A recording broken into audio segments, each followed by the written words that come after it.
Hi guys, welcome to my channel. ഇന്ന് ഞാൻ സംസാരിക്കാൻ പോകുന്നത് പിയിൽ എങ്ങനെ നമുക്ക് ഈ ക്ലോസസ് എല്ലാം എളുപ്പത്തിൽ മെമ്മറിയിൽ ലോഡ് ചെയ്ത് വെക്കാം എന്നുള്ളതിനെ കുറിച്ചാണ്. അപ്പം ആദ്യമേ ഇപ്പം പലരും വിചാരിച്ചാണ് ഇത് ഇമ്പോർട്ടൻ്റ് ആണോ, ഈ ക്ലോസസ് നമ്മൾ വെക്കേണ്ടതിൻ്റെ ഉപയോഗമുണ്ടോ, അതോ നമ്മൾ ചുമ്മാ ആൻസർ മാത്രം എഴുതിയാൽ മതിയോ എന്നുള്ളതാണ് എല്ലാവർക്കും ഉള്ള ഒരു ഡൗട്ട്. പലരും പല വിധത്തിൽ ഇതിനെ പെർസീവ് ചെയ്താണ്, പല ആൻസറുകൾ കണ്ടുപിടിച്ചാണ്, പലരോടും ചോദിച്ചാണ്.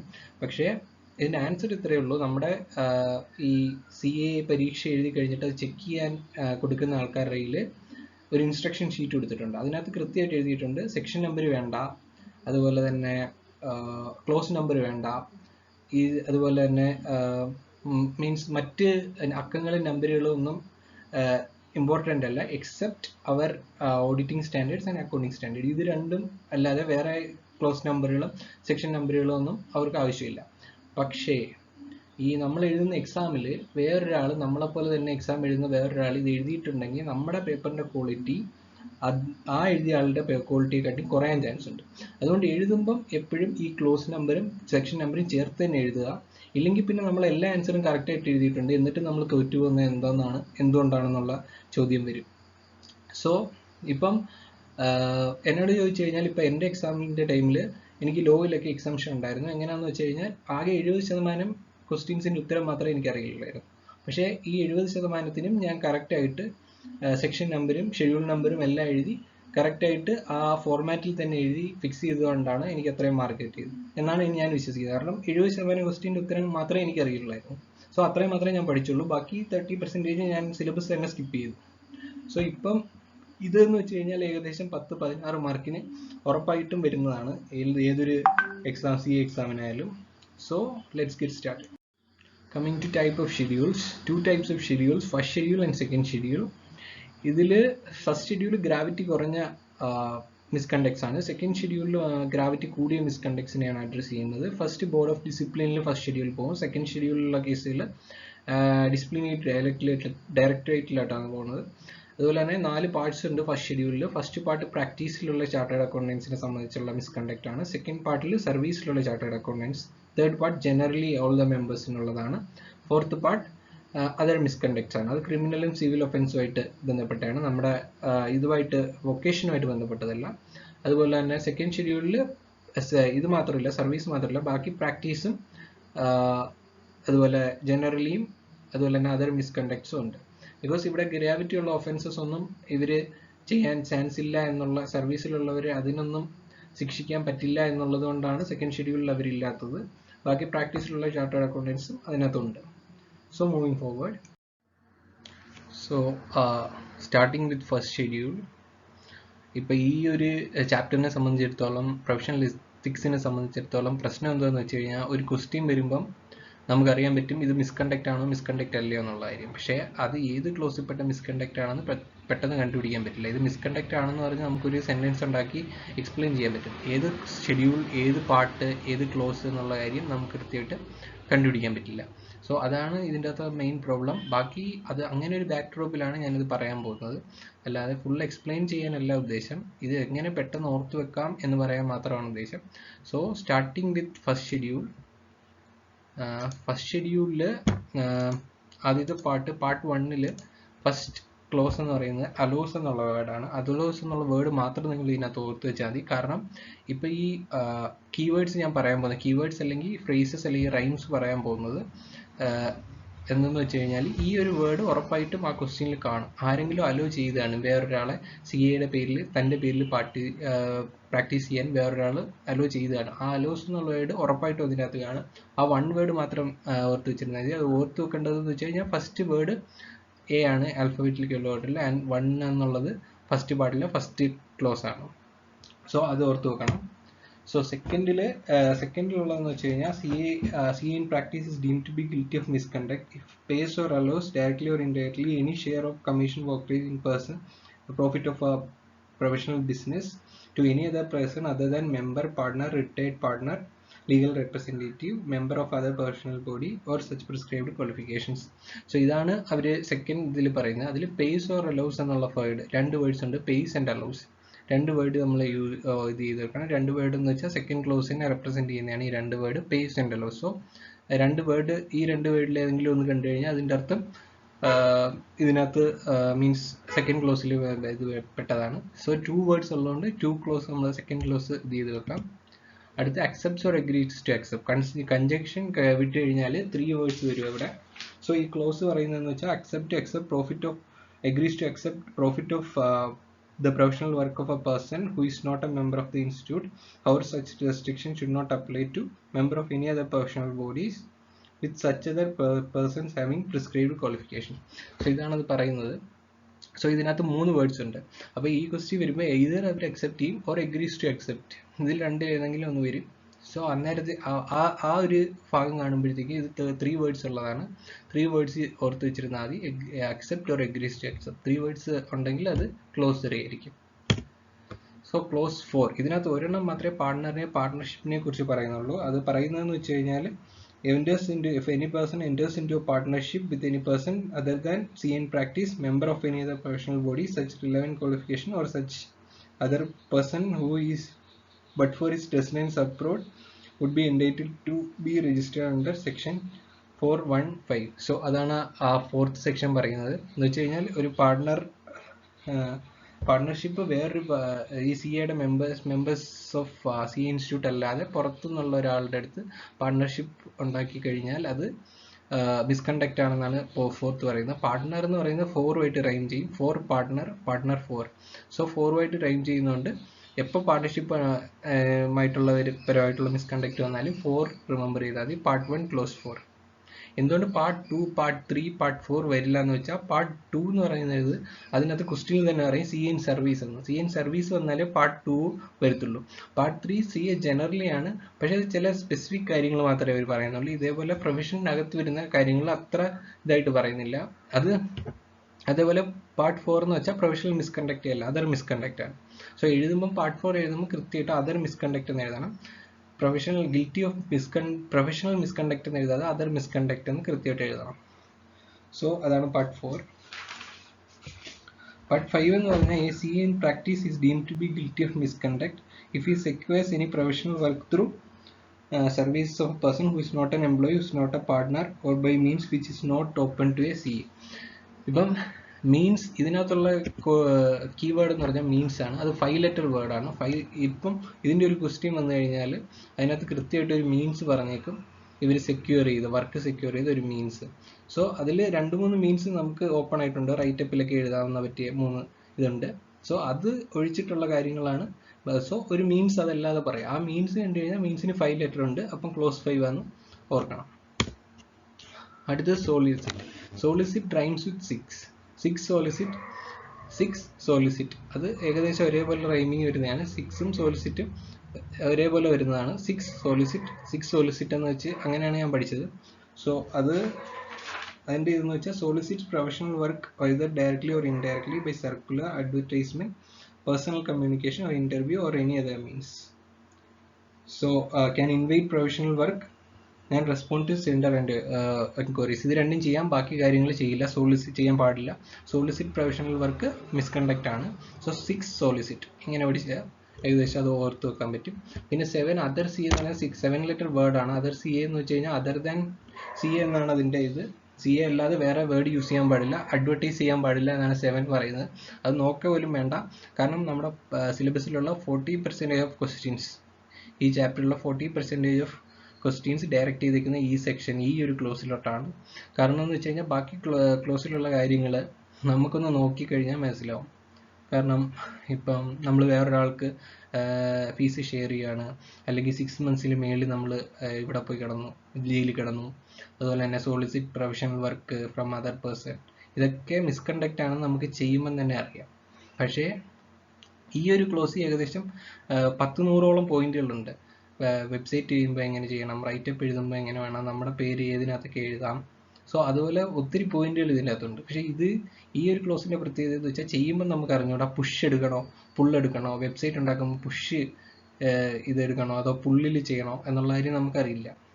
സോ അത് നമുക്ക് അപ്പം ചെയ്യുമ്പോൾ നമുക്ക് മനസ്സിലാവില്ല. സോ ഏറ്റവും കൂടുതൽ ഇപ്പോൾ ഒരു CA പഠിക്കുക അല്ലെങ്കിൽ ഒരു CAക്ക് ഏറ്റവും കൂടുതൽ യൂസ് ആവുന്ന ഒരു സെക്ഷൻ 7 ആണ്. അതുകൊണ്ട് ഈ ഒരു ചാപ്റ്ററിൽ വരുന്ന ഒരു 40% ക്വസ്റ്റ്യൻസും is directed towards clause 7 only. So അത് clause 7. പിന്നെ അടുത്ത clause 8, communicate 8, communicate ആയിട്ട് 8 റൈം ചെയ്യും. സോ അതിൻ്റെ ഇത് പറയുന്നതെന്ന് വെച്ച് കഴിഞ്ഞാൽ റൈറ്റിങ്ങിൽ കമ്മ്യൂണിക്കേറ്റ്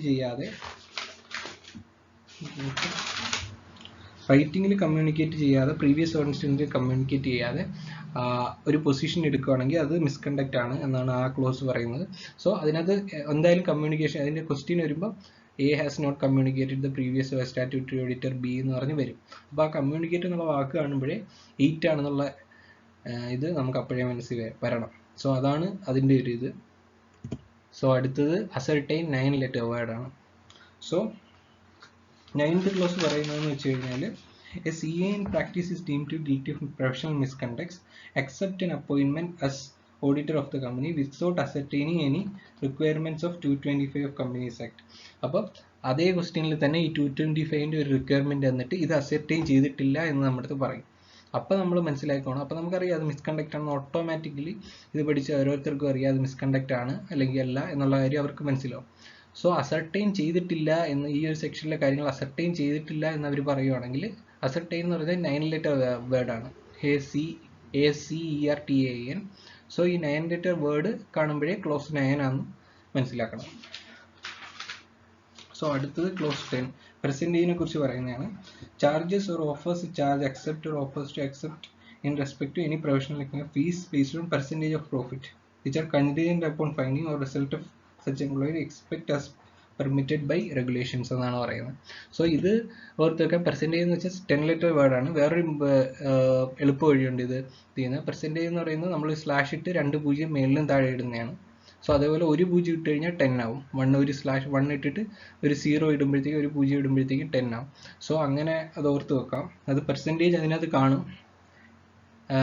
തരുന്ന ക്വസ്റ്റ്യനകത്ത് പെർസെൻറ്റേജും കണ്ടിജന്റ് അപ്പോൺ ഫൈൻഡിങ്ങും ഏതെങ്കിലും ഒന്ന് കാണും. അതിനകത്ത് പെർസെൻറ്റേജ് കണ്ടു കഴിഞ്ഞാൽ അത് ഉടനെ അത് 10 ആണെന്നുള്ള കാര്യം ഓർത്തേക്കണം. പാർട്ട് 1 അതിങ്ങനെയാണ്. പെർസെൻറ്റേജ് 10 letter വേർഡാണ്. അല്ലെങ്കിൽ ഈ 10 എഴുതുന്നതും പെർസെൻറ്റേജ് എഴുതുന്നതും ഏകദേശം ഒരേപോലെയാണെന്നുള്ള ഇത് കൺസെപ്റ്റിൽ അത് ഓർത്ത് വെക്കാം. പിന്നെ അത് അടുത്തത് 11. Any business of other occupation other than CA unless permitted by the council to engage. Director, he can be director provided any of the partners are not interested in the company as an auditor. So ഇവർ പറയുന്നതെന്ന് വെച്ച് കഴിഞ്ഞാൽ 2 കാര്യങ്ങൾ നമുക്ക് ചെയ്യാം സർവീസിൽ. As practice അല്ലാതെ സർവീസിൽ ഒക്കുപേഷൻ ചെയ്യാം, അതുപോലെ തന്നെ ബിസിനസ് ചെയ്യാം. ഇത് രണ്ടും നമ്മൾ എന്ന് വെച്ച് കഴിഞ്ഞാൽ ചെയ്യാൻ പാടില്ല അൺലെസ് ഇവർ കൗൺസിൽ സ്പെസിഫിക്കലി നമ്മുടെ അടുത്ത് എൻഗേജ് ചെയ്യാൻ പെർമിറ്റ് ചെയ്തില്ലെങ്കിൽ ഡയറക്ടർ മാത്രം ആവാമെന്നാണ് പറയുന്നത്. സോ ഇതിൽ 2 കാര്യങ്ങൾ പറയുന്നുണ്ട്, ഒക്കുപേഷനും ബിസിനസ്. അത് 1+1 2 ആയിട്ട് എടുത്താൽ മതി. 1+1 എന്ന് പറയുന്നത് 2 കാര്യങ്ങൾ പറയുന്നുണ്ട്. 1+1 എന്ന് വെച്ചാൽ 11 ആയിട്ട് നമ്മൾ കൺസിഡർ ചെയ്യും. സോ അങ്ങനെയാണ് അത് ഓർത്ത് വെച്ചേക്കേണ്ടത്. അത് 2 കാര്യങ്ങൾ വന്നു കഴിഞ്ഞാൽ വേറൊരു ഇപ്പോൾ ഒരു പറയുകയാണെങ്കിൽ A എന്ന് പറയുന്ന ഓഡിറ്റർ വേറൊരു സ്ഥലത്ത് പോയി ഓഡിറ്ററായിട്ടിരിക്കുമ്പോൾ വേറൊരു സ്ഥലത്ത് പോയി എംപ്ലോയ്മെൻറ്റ് ചെയ്യുന്നുണ്ട് എന്ന് പറഞ്ഞു കഴിഞ്ഞാൽ അത് വേറെ 2 കാര്യങ്ങൾ ചെയ്യുന്ന പോലെയാണ്, ബിസിനസ് ഓർ ഒക്കുപേഷൻ ചെയ്യുന്ന പോലെയാണ്. അപ്പോൾ 1+1 2 മീൻസ് 2 ചെയ്യുന്നുണ്ട്. 1+1 11 ആയിട്ട് നമ്മളത് കൺസിഡർ ചെയ്യാം. ക്ലോസ് നമ്പർ 11 അങ്ങനെയാണ് ക്ലോസ് നമ്പർ 11 ഓർത്ത് വെക്കേണ്ടത്. അത് close number 12. A CA in practice is deemed to be guilty of professional misconduct if he allows a person not being a CA member in practice to sign behalf of a firm balance sheet, profit and loss account and report of financial statement. ഇതിൽ 3 കാര്യങ്ങളുണ്ട്. എപ്പോഴും 3 കാര്യങ്ങളാണുള്ളത്. Report on financial statement, P&L, balance sheet. ഈ 3 കാര്യങ്ങളും വേറൊരാൾ ചെയ്തു കഴിഞ്ഞാൽ ICAയുടെ member അല്ലാതെ വേറൊരാൾ ചെയ്ത് കഴിഞ്ഞാൽ അത് പ്രൊഫഷണൽ, നമ്മൾ അലോ ചെയ്ത് കഴിഞ്ഞാൽ അത് പ്രൊഫഷണൽ മിസ്കണ്ടക്റ്റ് ആണ്. സോ ഇത് 3 ഉണ്ടായതുകൊണ്ട് 1+2 ആണ് 3. സോ അത് 12 എന്ന് പറഞ്ഞാൽ അത് ഓർത്ത് വെക്കാം. ഇത് ലാസ്റ്റ് ക്ലോസ് ആണ്, എന്തായാലും ഓർമ്മ വരും, പക്ഷേ ഇങ്ങനെ വേണമെങ്കിൽ ഓർത്ത് വെക്കാവുന്നതാണ്. ഇനി നമുക്ക് പാർട്ട് 2ലേക്ക് പോവാം. പാർട്ട് 2 എന്ന് പറഞ്ഞു കഴിഞ്ഞാൽ CA ഇൻ സർവീസിനകത്തുള്ള അവരുടെ മിസ്കണ്ടക്റ്റ് ആണ് പാർട്ട് 2 പറയുന്നത്. പാർട്ട് 2ൻ്റെ ഇമ്പോർട്ടൻസ് എന്ന് പറയുമ്പോൾ വളരെ കുറച്ച് കാര്യങ്ങളുള്ളൂ. 2 ക്ലോസേ ഉള്ളൂ. പാർട്ട് 1ൽ 12 ക്ലോസ് ഉണ്ട്, പാർട്ട് 2ൽ 2, പാർട്ട് 3ൽ 3. ഇങ്ങനെ ഓർത്ത് വെച്ചിരുന്നാൽ മതി. പാർട്ട് 1ൽ 12 ഉണ്ടെന്നുള്ള കാര്യം ഇപ്പം ആരും പറഞ്ഞു തരേണ്ടതില്ല. 2 വരുമ്പം 2, 3 വരുമ്പം 3. സോ ഇതിൽ 2 കാര്യങ്ങളാണ് നമ്മൾ ഓർത്ത് വെക്കേണ്ടത്. ഒന്ന്, നമുക്ക് ഈ പ്രാക്ടീസ് അല്ലാതെ ചെയ്യാവുന്ന രണ്ട് കാര്യങ്ങളേ ഉള്ളൂ. ഒന്ന് ഓക്കുപ്പേഷൻ, ഏതെങ്കിലും ബിസിനസ്, ബിസിനസ് അല്ല, ഏതെങ്കിലും ഓക്കുപ്പേഷൻ, പ്രൊഫഷണൽ സർവീസ്. പിന്നെ രണ്ടാമത്തത് ബിസിനസ്, വേറെ എന്തെങ്കിലും ബിസിനസ്. ഇതിനെ രണ്ടിനെയും ബന്ധപ്പെട്ടതാണ് ഇതിൻ്റെ ആദ്യത്തെ രണ്ട് ക്ലോസുകൾ. സോ ഫസ്റ്റ് ക്ലോസ് എന്ന് പറഞ്ഞു കഴിഞ്ഞാൽ pays or allow agrees to pays or allow indirectly or indirectly any person share in emoluments of employment undertaken by. ആദ്യമേ അവർ പറയുന്നത് എംപ്ലോയ്മെന്റിനെ കുറിച്ചാണ്. ഏറ്റവും കൂടുതൽ നമ്മൾ പ്രാക്ടീസ് കഴിഞ്ഞാൽ ചെയ്യുന്നത് എംപ്ലോയ്മെന്റ് ആണ്. സോ എംപ്ലോയ്മെന്റിൽ അവർ പറയുന്നതെന്ന് വെച്ച് കഴിഞ്ഞാൽ എമോളുമെന്റ്സ്, കിട്ടുന്ന കാശ്, സാലറി ആയിട്ട് കിട്ടുന്ന, അലോവൻസ് ആയിട്ട് കിട്ടുന്ന കാര്യങ്ങൾ വേറെ ഒരാളുടെ അടുത്ത് ഷെയർ ചെയ്യാൻ പാടില്ല. അതാണ്. രണ്ടാമത് അവർ പറയുന്നത് profit and gains, agrees to accept fees or profit and gains from any company, firms or any other agent or customer of a company, firm or person by the way of commission, gratification, etc. ഏതെങ്കിലും ഇതിനെ accept ചെയ്യുന്നതിനെ കുറിച്ചാണ് പറയുന്നത്. അത് profit and ഗെയിൻസും ഫീസും എന്ത് വേണമെങ്കിലും ആവാം. ആദ്യത്തേതിനകത്ത് എമോളുമെന്റ്സ് എന്നാണ് പറയുന്നത്, രണ്ടാമത്തത് പ്രോഫിറ്റ് ആൻഡ് ഗെയിൻസ്, ഫീസ് എന്നൊക്കെയാണ് പറയുന്നത്. സോ അതിനകത്ത് രണ്ട് കാര്യങ്ങളുണ്ട്. ആദ്യത്തേതിനകത്ത് ഷെയർ ഓഫ് എമോളുമെന്റ്സ് എന്ന് മാത്രമേ നമുക്കുള്ളൂ. സോ ഇങ്ങനെയാണ് അത് ഓർത്ത് വെച്ചേക്കേണ്ടത്. ഫസ്റ്റ് ഇത് നമ്മുടെ എംപ്ലോയ്മെന്റിനെ ഇത് ചെയ്ത് വെച്ചിരിക്കും. എംപ്ലോയ്മെന്റിൽ നമ്മൾ അങ്ങോട്ട് ഷെയർ ചെയ്താലുള്ള കാര്യം, നമ്മൾ സ്വന്തമായിട്ട് ഡിസിഷൻ ചെയ്യുന്നത് നമ്മൾ അങ്ങോട്ട് ഷെയർ ചെയ്താലുള്ള കാര്യം. രണ്ടാമത്തെ ക്ലോസ് പറയുന്നത് നമുക്ക് ഇങ്ങോട്ട് കിട്ടുന്ന കാര്യം. സോ അങ്ങനെ അത് ഓർത്ത് വെച്ചിരുന്നാൽ മതി. ആദ്യത്തേത് നമ്മുടെ തന്നെ ഡിസിഷൻ, രണ്ടാമത്തത് വേറൊരാൾ നമുക്ക് തരുന്നത്. സോ ആദ്യത്തേതിന് ഫസ്റ്റ് ക്ലോസ് കൊടുക്കും, സെക്കൻഡിൽ second clause, part 2 second clause. ഇനി തേർഡിലോട്ട് പോയി കഴിഞ്ഞാൽ അത് ജനറലി എല്ലാ ചാർട്ടേഡ് അക്കൗണ്ടൻസിനും ആപ്ലിക്കബിൾ ആണ്. Not only for service or practice but for everyone. So ഇതിൽ ഫസ്റ്റ് ക്ലോസ് പറയുന്നതെന്ന് വെച്ച് കഴിഞ്ഞാൽ 5 വർഷം കഴിയുമ്പോൾ FCA ആവും. FCA ആവും. സോ അതിൽ ഏതെങ്കിലും ഒന്നേ പാടുള്ളൂ എന്ന് പറയുന്നത് ക്ലോസ് 1. ക്ലോസ് 2 എന്ന് പറഞ്ഞു കഴിഞ്ഞാൽ സപ്ലൈ ഓർ കംപ്ലൈ. നമ്മൾ എന്തൊക്കെയോ അവർ ചോദിച്ചത്, അത് does not supply information called for or does not comply with the requirement asked by the institute or its council or its bodies. So അതാണ് അതിനകത്ത് പറയുന്നത്. സപ്ലൈയും കംപ്ലൈയും രണ്ട് കാര്യങ്ങളുണ്ട്. രണ്ട് കാര്യങ്ങളെ കുറിച്ചാണ് അത് പറയുന്നത്. സപ്ലൈ ഓർ കംപ്ലൈ, ഈ കാര്യങ്ങൾ രണ്ടും നമ്മൾ ചെയ്തില്ല എന്നുണ്ടെങ്കിൽ നമ്മൾ പാർട്ട് 3യിൽ വരും. എല്ലാ ചാർട്ടേഡ് അക്കൗണ്ടൻസ് പാർട്ട് 3യിൽ വരുമെന്ന്. ഇപ്പോൾ ഇതിനകത്തുള്ള ഒരു ക്വസ്റ്റ്യൻ ഡയറക്റ്റ് ചെയ്തേക്കുന്നത് ഇങ്ങനെ ആയിരിക്കും. ഇങ്ങനെ ഒരു ഇൻസ്റ്റിറ്റ്യൂട്ട് നമ്മുടെ കയ്യിൽ നിന്ന് ചോദിച്ചു, നമ്മൾ ഇത് കൊടുത്തിട്ടില്ല, നമ്മളല്ല, ഒരു ഓഡിറ്റർ ഇത് കൊടുത്തിട്ടില്ല, അല്ലെങ്കിൽ ഒരു സർവീസിലുള്ള ചാർട്ടേഡ് അക്കൗണ്ടന്റ് കൊടുത്തിട്ടില്ല. രണ്ടായാലും പാർട്ട് 3യിൽ വരും, സർവീസ് ആണെങ്കിലും പ്രാക്ടീസ് ആണെങ്കിലും. Supply or comply. പിന്നെ അതിനകത്ത് തേർഡ് ഉള്ളത്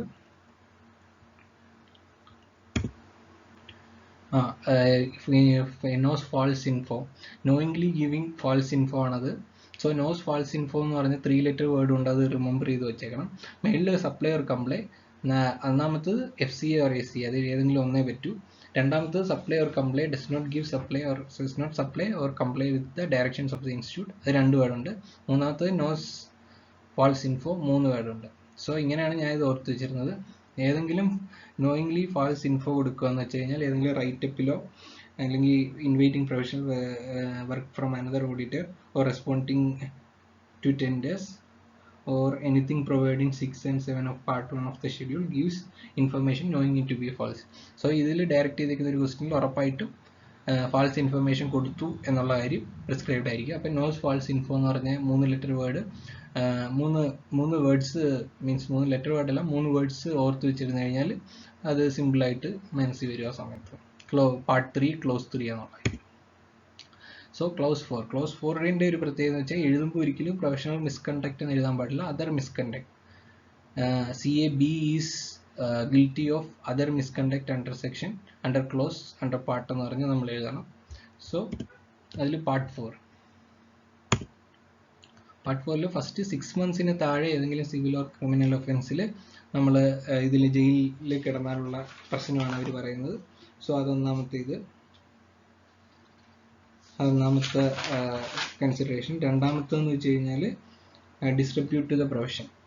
സോ അത് ഏറ്റവും അവസാനമാണ് പാർട്ട് 1ൽ വരുന്നത്. ഡിസ്ട്രിബ്യൂട്ടീവ് പ്രൊഫഷൻ ആണെങ്കിൽ ലാസ്റ്റ് ആണെന്ന് വിചാരിച്ചാൽ മതി.